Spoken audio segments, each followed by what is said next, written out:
नमस्कार, मैं हूं अर्चना सिंह। बुलेटिन की शुरुआत बड़ी खबर से जो बिहार से है, जहां से थोड़ी देर बाद महागठबंधन की सीटों का ऐलान होगा।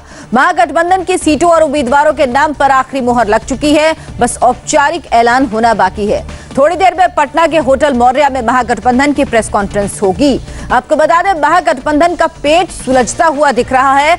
मधेपुरा और दरभंगा से आरजेडी लड़ेगी। कांग्रेस को बेतिया और सुपौल सीट मिली है। तो बड़ी खबर, महागठबंधन की प्रेस कॉन्फ्रेंस होगी जिसमें महागठबंधन के उम्मीदवारों का ऐलान किया जाएगा। पहले कांग्रेस आरजेडी आरएलएसपी में पेच फंसा था, लेकिन अब खबर यह है कि यह पेच लगभग सुलझ चुका है। इंडिया टीवी संवाददाता प्रशांत झा इस वक्त हमारे साथ जुड़ गए हैं। प्रशांत, आने वाले 5 चरणों के मतदान के लिए क्या आज इस प्रेस कॉन्फ्रेंस में 21 उम्मीदवारों के नाम की घोषणा होगी या नहीं, क्योंकि यही तस्वीर साफ कर देगा कांग्रेस आरजेडी और आरएलएसपी के बीच सहमति बन पाई या नहीं? देखिए अर्चना, सबसे बड़ी बात यह होती है कि जब आज पीसी का पहले से अनाउंसमेंट कर दिया गया था, लेकिन आज भी कांग्रेस के जो यहाँ पर लीडर्स हैं वो मौजूद नहीं है। सिर्फ नरेंद्र कुमार को भेजा गया है। बाकी जो लीडर्स हैं, जिसमें शक्ति सिंह गोहिल हैं, मदन मोहन झा हैं, अखिलेश सिंह हैं, ये तमाम लोग अभी भी दिल्ली में हैं। और ऐसे में यहाँ पर नरेंद्र कुमार को भेजा गया है। और जहाँ तक 5 चरणों की सीट की बात है, टोटल 31 सीट होता है इसमें, लेकिन इसमें आज जो संभावित जो यहाँ पर खबर है उसमें यह है कि 30 सीटों की यहाँ पर अनाउंसमेंट होगा। एक सीट जो पटना साहिब का है, वो जब तक शत्रुघ्न सिन्हा कांग्रेस ज्वाइन नहीं कर लेते हैं तब तक उसकी घोषणा नहीं की जाएगी। लेकिन दूसरी तरफ मैं बताना चाहूंगा, जो सुपौल सीट लेकर के कांग्रेस और आरजेडी में तनातनी हो गई थी, उस मामले में अभी ये हो गया है कि सुपौल सीट पर आरजेडी ने यह फाइनल कर लिया है कि वो अपनी तरफ से विरोध नहीं करेगा। रंजीता रंजन कांग्रेस के उम्मीदवार होंगी। तो दूसरी तरफ जो दरभंगा सीट था, जहां से कीर्ति झा आजाद वहां से लगातार कोशिश में जुटे हुए थे कि अब्दुल बारी सिद्दीकी को हटा के कांग्रेस को वो सीट मिले, उनको बेतिया शिफ्ट किया जा रहा है। पश्चिम चंपारण से उनको लड़ाने की बात चल रही है। अब देखना यह होगा कि कीर्ति झा आजाद बेतिया सीट पर जाने को तैयार होते हैं कि नहीं। वहीं दूसरी तरफ जिस तरह से कांग्रेस के शकील अहमद मधुबनी को लेकर के परेशान थे और लगातार वो कोशिश कर रहे थे कि वहां से वो सीट कांग्रेस के खाते में जाए, लेकिन जिस तरह से महागठबंधन में यह सीट वीआईपी के खाते में चली गई, तो ऐसे में यह होता है कि वहां विरोध का स्वर क्या होगा।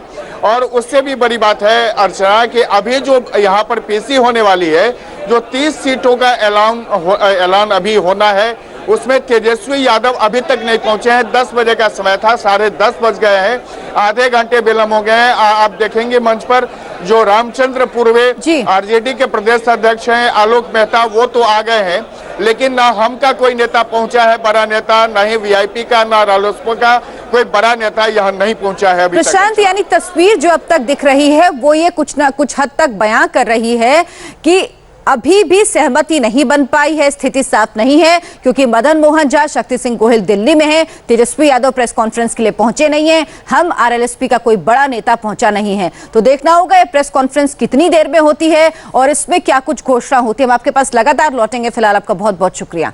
रुक करेंगे अगली खबर का, जो अयोध्या से है। प्रियंका गांधी जो अब राम भक्त बन गई हैं, जिनके अयोध्या दौरे पर आज सबकी नजर है। अयोध्या में प्रियंका हनुमानगढ़ी में पूजा करेंगी। उनका रोड शो और नुक्कड़ सभा करने का भी कार्यक्रम है, लेकिन प्रियंका रामलला के दर्शन नहीं करेंगी। बड़ी खबर ये, अयोध्या रवाना होने से पहले प्रियंका ने वाराणसी में मोदी से मुकाबला करने के संकेत दिए। जब कांग्रेस कार्यकर्ताओं ने प्रियंका से चुनाव लड़ने को कहा, तो प्रियंका ने कार्यकर्ताओं से कहा, बनारस से चुनाव लड़ूं क्या। तो प्रियंका गांधी वाड्रा आज अयोध्या के दौरे पर हैं। वो हनुमानगढ़ी में दर्शन करेंगी, लेकिन रामलला के दर्शन नहीं करेंगी। आपको याद होगा, राहुल गांधी भी जब उत्तर प्रदेश विधानसभा चुनाव से पहले अयोध्या गए थे, तो उन्होंने भी हनुमानगढ़ी में दर्शन किए थे, लेकिन रामलला के दर्शन नहीं किए थे। प्रियंका गांधी का भी ऐसा ही कार्यक्रम है। वो कई जगह नुक्कड़ सभाएं करेंगी। कुमारगंज से लेकर रोड शो उनका शुरू होगा, जो हनुमानगढ़ी में खत्म होगा। कई नुक्कड़ सभाएं करेंगी, चौपाल लगाएंगी, छात्रों से बात करेंगी। प्रियंका का आज लगभग 6 घंटे का कार्यक्रम है अयोध्या में रहने का, जिसमें वो रोड शो भी करेंगी। कई जगह लोगों से मुलाकात करेंगी। कल प्रियंका गांधी वाड्रा से लोगों ने चुनाव लड़ने के लिए कहा। रायबरेली के लोगों ने, कल वो रायबरेली में थी, तो उन्होंने कहा, अगर बनारस से चुनाव लड़ लूं क्या।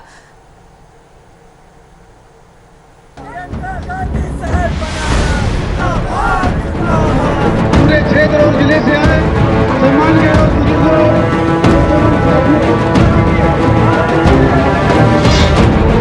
2019 की जंग में काशी में सबसे बड़ी टक्कर।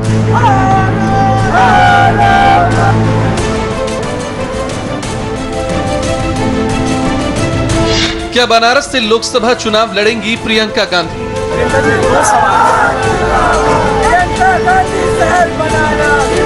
करीब 1.5 महीने पहले सक्रिय राजनीति में कदम रखने के बाद से लगातार प्रधानमंत्री मोदी को चुनौती दे रही प्रियंका गांधी अब मोदी से आमने सामने की लड़ाई लड़ने को तैयार है। इस बात का इशारा खुद प्रियंका ने दिया है। प्रियंका ने रायबरेली में कार्यकर्ताओं से मुलाकात के दौरान ये कहकर खलबली मचा दी कि वो वाराणसी की सबसे बड़ी हाई प्रोफाइल सीट से चुनाव लड़ सकती हैं।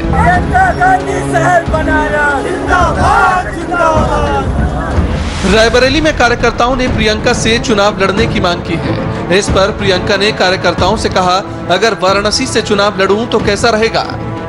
बनारस से चुनाव लड़ने को लेकर प्रियंका ने किस रणनीति के तहत ये बयान दिया, इसका खुलासा आने वाले दिनों में होगा। हालांकि 2 दिन पहले अमेठी में प्रियंका ने इतना जरूर कहा था कि वो 2019 का चुनाव लड़ सकती हैं। क्या चुनाव लड़ेंगी प्रियंका जी? आप चुनाव लड़ेंगी 2019 का चुनाव आप लड़ेंगी? अभी मैंने तय नहीं किया है। अभी है प्रॉपर्टी है कि आप लड़ सकती हैं? आप लड़ सकती है चुनाव?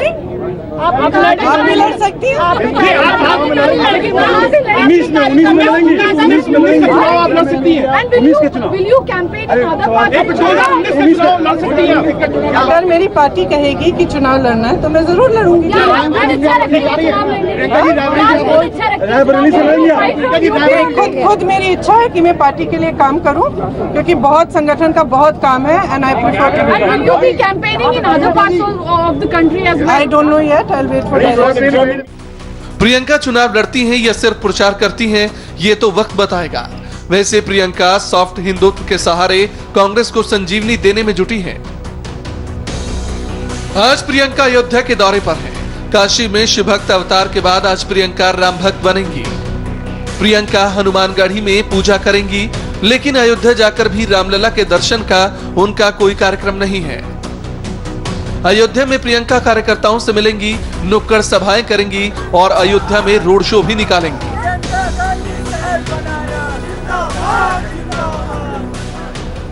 प्रियंका गांधी सुबह 11 बजे फैजाबाद के कुमारगंज कस्बे में पहुंचेंगी। कुमारगंज से सिंघौना हरदोइया होते हुए धर्मगंज बाजार में पहुंचेंगी। आदिलपुर और नुआकुआ में नुक्कड़ सभा के बाद स्कूली बच्चों से मुलाकात करेंगी। इसके बाद नवीन मंडी से तोपवाली कोठी पर जाएंगी। रीडगंज चौराहे पर प्रियंका का स्वागत होगा और फिर बिरला मंदिर होते हुए हनुमानगढ़ी पहुंचेंगे। आज से 2.5 साल पहले राहुल गांधी भी अयोध्या उस वक्त गए थे जब वो यूपी विधानसभा के चुनाव प्रचार में जुटे थे, और प्रियंका उस वक्त आई हैं जब 2019 के लोकसभा चुनाव हो रहे हैं। करीब 28 साल पहले राहुल प्रियंका के पिता राजीव गांधी भी अयोध्या गए थे, लेकिन उसके बाद 26 साल तक गांधी परिवार के किसी सदस्य ने अयोध्या का रुख नहीं किया। प्रियंका गांधी की कोशिश ये है कि चाहे जैसे भी हो, यूपी में कांग्रेस को ऑक्सीजन दी जाए और 2 सीट वाली कांग्रेस ऐसा चमत्कार दिखाए कि 2019 में दिल्ली में सरकार बन जाए। गोनिका अरोड़ा के साथ मिथिलेश कुमार, इंडिया टीवी, अयोध्या।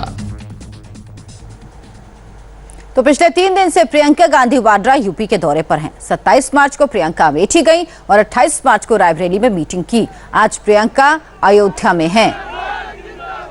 पिछले करीब 2 हफ्ते में प्रियंका ने पूर्वी यूपी में कई मंदिरों में दर्शन किए। कांग्रेस इसी बहाने सॉफ्ट हिंदुत्व की रणनीति पर काम कर रही है।